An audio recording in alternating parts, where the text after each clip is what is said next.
जिक्र होती है, काबिल गौर होती है। भाई आपका सवाल क्या है? सवाल पूछिए। सवाल ये है कि हमें मतलब हमारा ईमान कैसा होना चाहिए कि हम खुदाए वाहिद पे ईमान रखें और दूसरे लोगों को भी बता सकें इस चीज़ को वाज़े तौर पे। शुक्रिया। भाई साहब का सवाल है कि किस तरीके से हमें एक खुदा पे ईमान हो, और मैंने मेरे पहले सवाल का जवाब में कह चुका हूँ कि फॉर्मूला है सूरह इखलास, सूरा नंबर 112 आयत नंबर 1 से 4। कुल हुवल्लाहु अहद, कहो कि अल्लाह एक है, अल्लाहु समद, अल्लाह द एब्सोल्यूट इंटरनल, लम यलिद वलम यूलद, ना वो जनता है ना किसी से जना है, वलम यकुल लहू कुफुवन अहद, उसके जैसा कोई भी नहीं है। तो कोई भी शख्स अगर कोई भी खुदा की इबादत करता है, उसे कहता है खुदा, आपको इसको टेस्ट पे डालना चाहिए।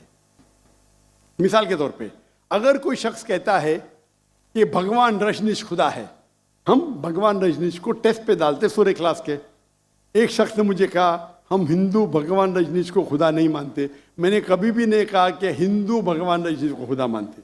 मैंने कहा कुछ इंसान भगवान रजनीश को खुदा मानते, हम उसको टेस्ट पे डालेंगे सूरह इखलास के। पहला टेस्ट है कुल हुवल्लाहु अहद, कहो कि अल्लाह एक है, क्या रजनीश एक है? अब हिंदुस्तान में देखेंगे हजारों लोग, हजारों इंसान अपने आप को भगवान कहते, वो एक तो नहीं है। लेकिन रजनीश शख्स कहेगा नहीं नहीं मेरा एक ही है। Number 2, Allah the absolute internal, के रजनीश एब्सोल्यूट इंटरनल था, क्या वो समझ था? हम जानते उसकी ऑटोबायोग्राफी में लिखा था कि भगवान रजनीश अस्थमा से सफर कर रहे थे, डायबिटीज मलाइटिस से। आप सोचो, खुदा को अस्थमा हो गया, खुदा को डायबिटीज मलाइटिस हो गया। तीसरा टेस्ट, लम यलिद वलम यूलद, he begets not, not is begotten, ना वो किसी को जनता है ना किसी से जना है। हम जानते हैं भगवान रजनीश के वालिदैन थे, वो यूपी में पैदा हुआ। उसके बाद वो खुद, उनके वालिदैन उसके डिसाइबल बनते, उनके भक्त बनते।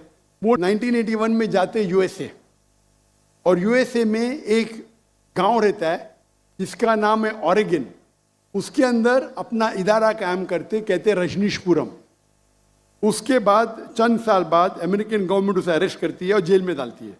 रजनीश कहता है कि अमेरिकन गवर्नमेंट ने मुझे स्लो पॉइजनिंग दी, स्लो पॉइजनिंग। आज सोच सकते खुदा को कोई स्लो पॉइजनिंग कर रहा है। और रजनीश अब वो वापस आते पूना में, इंडिया में, महाराष्ट्र में, और एक नया ऑर्गेनाइजेशन शुरू करते, ओशो।